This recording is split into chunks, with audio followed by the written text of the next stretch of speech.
បុរសពីរនាក់ជាមិត្តភក្តិបាននាំគ្នាដើរកម្សាន្តក្នុងព្រៃជាអកុសលសត្វខ្លាឃ្មុំដ៏ធំមួយបានលេចរូបរាងឡើងនៅចំពោះមុខគេទាំងពីរ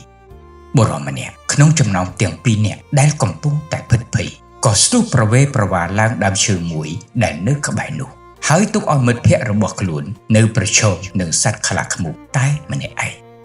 បុរសនៅខាងក្រោមឆ្លេឆ្លាដោយខ្លួនមិនចេះឡើងដើមឈើដូចមិត្តភក្តិក៏ធ្វើពុតជាស្លាប់ហើយដេកផ្ទាល់ដីលេងកំរើកតែម្ដងខ្លាឃ្មុំដើរមកជិតយកច្រមុះរបស់វាហិតស្រង់ក្លិនលើផ្ទៃមុខបុរសមួយសន្ទុះក៏ដើរចេញទៅនៅពេលដែលខ្លាឃ្មុំទៅបាត់បុរសនៅលើដើមឈើសម្រុតចុះមកហើយក៏សួរទៅកាន់មិត្តភក្តិថាអំបញ្ញមិញខ្លាឃ្មុំវានិយាយអ្វីខ្លះជាមួយឯង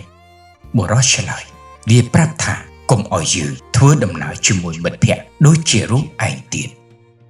មនុស្សសញ្ចេតនាមិត្តភក្តិត្រូវបានសាកល្បងនៅពេលដែលមានទុក្ខធុរៈធ្លាក់មកដល់